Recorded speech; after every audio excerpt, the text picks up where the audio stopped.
எங்கேயோ ஒரு ஆளுக்கு உடம்பு சரியில்லைனா வேதனைப்படுறோம்.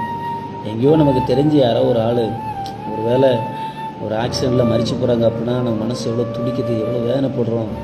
எத்தனை நாள் நம்ம சாப்பிடாமல் இருக்கிறோம். பிரியமானவர்களே, நான் சொல்கிறேன் ஒன்று மட்டும், நம்முடைய பாவ அக்கிரமங்களுக்கு வேண்டி இந்த கல்வாரி சிலுவையில் தன்னுடைய ஜீவனை விலக்கரமாக நமக்கு கொடுத்தாரு.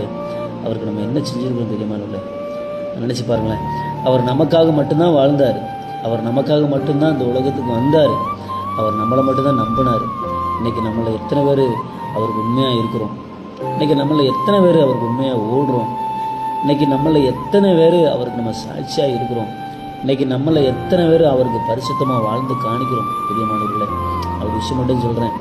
யாரை வேணால் காயப்படுத்தலாம், யாரை வேணால் குற்றப்படுத்தலாம். நான் ஒரு விஷயம் மட்டும் சொல்கிறேன், நம்ம ஆராதிக்கிற இயேசப்பா மட்டும் காயப்படுத்தக்கூடாது. நம்ம ஆராதிக்கிற இயேசப்பாவுக்கு மட்டும் நம்ம ஒரு நாளும் துரோகம் காணிக்கக்கூடாது.